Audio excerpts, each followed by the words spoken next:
Welcome to the Mindset Mile podcast. I'm your host, Aisha Zaza. For the next 30 days, we're going to learn to build better habits in health, fitness, relationships, business, and overall well-being by making small mindset shifts that make a big difference. Contrary to how it may seem, the path to any success is achieved by taking small, consistent action over time. Someday is not a day of the week, so the time to level up is now, because you were made for greatness.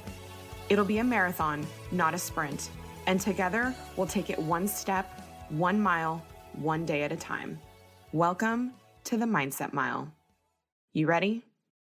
All right, guys. Hello and welcome to episode 29 of the Mindset Mile podcast.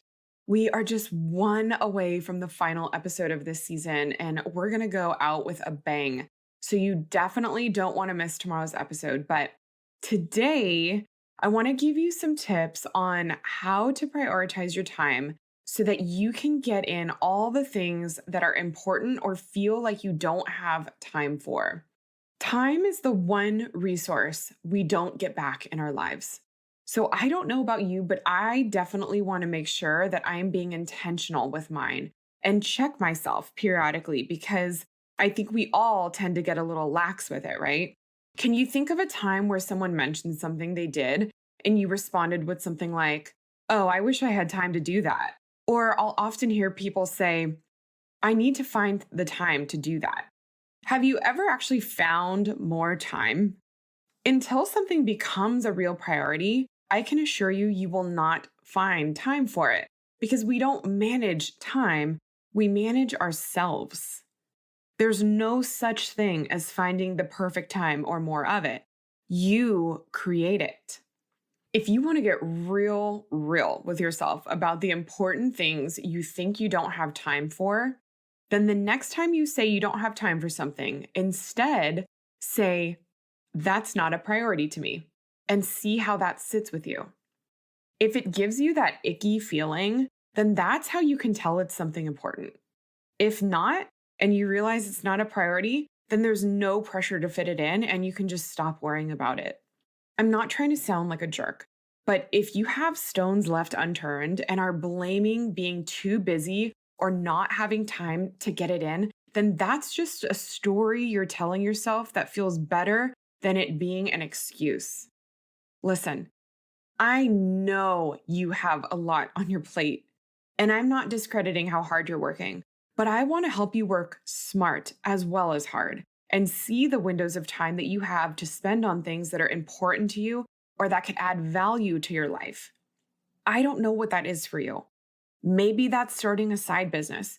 Maybe it's exercising daily. Maybe it's playing the guitar or volunteering your time. For some of you, it's going to be about prioritizing your time so that you can add in something new. And for others of you, it'll look like prioritizing your time so that you have some downtime or time to yourself. Only you know what's calling you or the thing you meant to temporarily put on the back burner and didn't pick back up. So I'm going to paint a picture for you that I know is going to kind of blow your mind. Let's break it down. There are 168 hours in a week. Now, you're going to need to break down exactly how many hours you spend doing the things you do regularly. Here's an example of what it might look like. Sleep.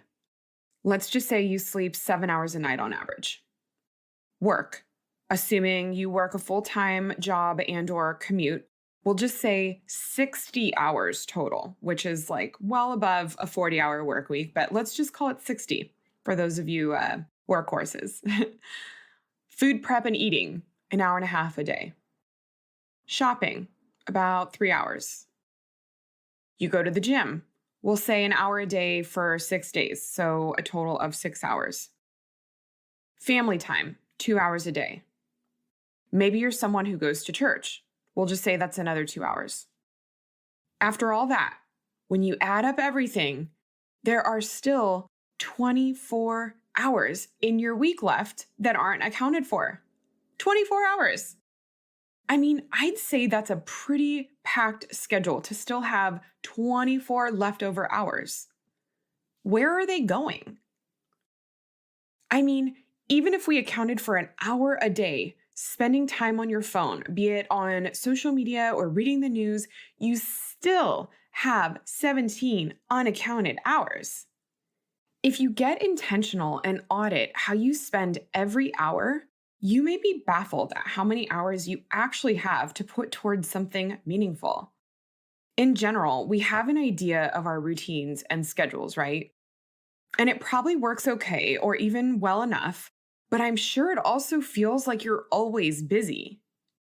But if you want to create another stream of income by starting that Etsy or eBay store, or start that online business, or practice yoga, or learn to cook, or speak German, or have an hour to meditate at the beach for yourself, you have at least 10 to 15 hours a week hiding somewhere in the shuffle that is getting lost on things that are probably not important.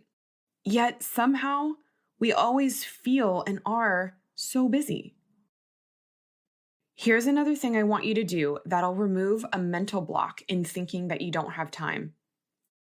I want to encourage you to stop saying that you're busy. When someone asks, "How are you?" stop responding with how busy you are. Not because you're not, but don't let that be a default answer.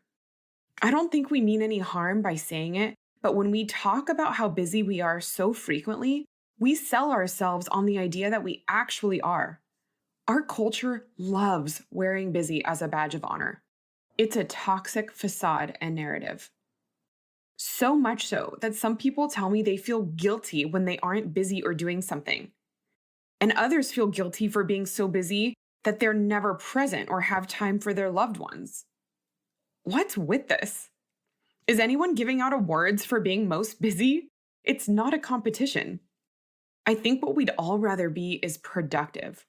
But going through life without taking an inventory of how you spend your time will prevent you from doing all the great things you don't feel like you have time for.